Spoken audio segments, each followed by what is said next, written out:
America में लगा shutdown, हर दिन $400 मिलियन का हो रहा नुकसान।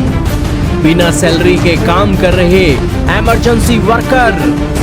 जी हाँ दोस्तों, यूनाइटेड स्टेट्स ऑफ अमेरिका आधिकारिक तौर पर उनकी सरकार बंद हो गई है। अमेरिका के राष्ट्रपति ट्रंप के लिए एक बड़ा झटका आया है, क्योंकि आधी रात से ही दोस्तों ये शटडाउन लागू हो गया है। ट्रंप की पार्टी को सीनेट में stop gap funding bill pass कराने के लिए कम से कम 60 वोटों की जरूरत थी, लेकिन सिर्फ 55 वोट ही उन्हें मिल पाए। ऐसे में यह प्रस्ताव गिर गया, जो ट्रंप प्रशासन के लिए एक शटडाउन लेकर आ गया है, जिसका मतलब है कि अब कई संघीय कामकाज रुक सकते हैं। अमेरिकी कानून के तहत जब तक बजट या अस्थायी फंडिंग बिल पास नहीं होता, तब तक गैर जरूरी सरकारी विभागों और सेवाओं को बंद करना पड़ सकता है। इसी स्थिति को ही दोस्तों शटडाउन कहते हैं। दोस्तों, इससे पहले 9 फरवरी 2018 को ट्रंप ने एक शटडाउन लगाया था, और उस समय एक दिन का ये शटडाउन था। फिर 25 दिसंबर 2018 को ये शटडाउन चला और 34 दिनों तक चलता रहा। दोस्तों, जब तक डेमोक्रेट और रिपब्लिकन के बीच सहमति नहीं बनती और सीनेट में आकर वो दोनों किसी बात पर एक फैसला नहीं लेते, यूनाइट नहीं होते, तब तक ये बिल पास नहीं होगा। और जब तक ये बिल पास नहीं होगा, तब तक दोस्तों पैसा ना होने के कारण संघीय कर्मचारियों को छुट्टी पर भेजना होगा, सरकारी कर्मचारियों को, और जिस कारण से दोस्तों एक अच्छा खासा इफेक्ट यहाँ पर देखने को मिलेगा। अब डेमोक्रेट पार्टी के ऑफिशियल कह रहे हैं कि इससे ट्रंप साहब को एक बहाना मिल गया है कि उनके पास पैसे नहीं है, इसीलिए कर्मचारियों को वो नौकरी से भी निकाल सकते हैं, और लाखों की संख्या में कर्मचारियों की कटौती या फिर उन्हें नौकरी से निकालने का काम यहाँ पर चल सकता है।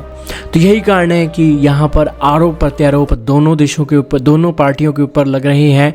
और हिंदुस्तान टाइम लिख रहा है कि अमेरिका के शटडाउन से डेली कॉस्ट $400 मिलियन की आएगी, क्योंकि थाउजेंड्स ऑफ स्टाफ फरलो के लिए अब निकाले जा चुके हैं। उन्हें काम से निकाल दिया गया है, फरलो छुट्टी पर भेज दिया गया है कि भैया तुम्हारी छुट्टी हो गई है, जाओ। दोस्तों, इससे पहले 2018 में ट्रंप के कार्यकाल के दौरान जब 34 दिनों तक शटडाउन चला था, तो वो अमेरिकी इतिहास का सबसे लंबा शटडाउन था।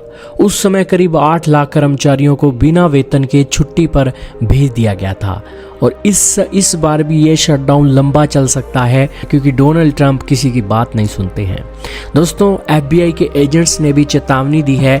उन्होंने कहा कि उनके हजारों मौजूदा एजेंट्स अब इस एक शटडाउन से एक प्रभावित होने वाले हैं, और इससे देश की सुरक्षा कमजोर पड़ सकती है। उन्होंने कहा कि शटडाउन के कारण FBI की ड्यूटी पर असर पड़ सकता है, खास तौर से ऐसे समय में जब अमेरिका को फेंटनिल तस्करी, आतंकवाद, बच्चों के खिलाफ हिंसक अपराध, साइबर हमलों जैसे अभूतपूर्व चुनौतियों का सामना करना पड़ रहा है। संगठन ने कहा कि सीमित संसाधन जांच, निगरानी, फोरेंसिक विश्लेषण और स्थानीय व अंतर्राष्ट्रीय एजेंसियों के साथ साझेदारी को ये बाधित कर सकते हैं। दोस्तों, शटडाउन के दौरान ड्यूटी पर रहे मिशन क्रिटिक्स एजेंट्स की सैलरी ना रोकी जाए, क्योंकि वेतन रुकने से उनकी आर्थिक स्थिरता और सुरक्षा क्लियरेंस भी खतरे में पड़ सकती है।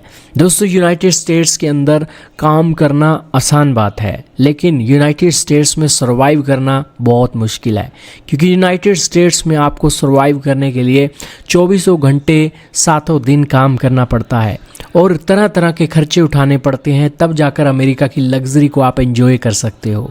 और अब ट्रंप प्रशासन ने इस फैसले के कारण अमेरिका के अंदर लाखों वर्करों के लिए टेंशन पैदा कर दी है। हालांकि 2018 के अंदर जब शटडाउन हुआ था, तो करीब अमेरिका की सरकार को $11 बिलियन का नुकसान हुआ था, क्योंकि 8 लाख संघीय कर्मचारियों का वेतन रुक जाने और सरकारी खर्चों में देरी होने के कारण ये एक सारी सिचुएशन देखने को मिली। खैर, अमेरिका के इस शटडाउन से एजुकेशन डिपार्टमेंट पर अच्छा खासा फर्क पड़ने की भी आशंका जताई जा रही है, क्योंकि 87% स्टाफ को छुट्टी पर भेज दिया गया है। खैर दोस्तों, अब तो आने वाला समय बताएगा कि अमेरिका के अंदर ये शटडाउन कब खत्म होता है और इसका क्या असर देखने को मिलता है।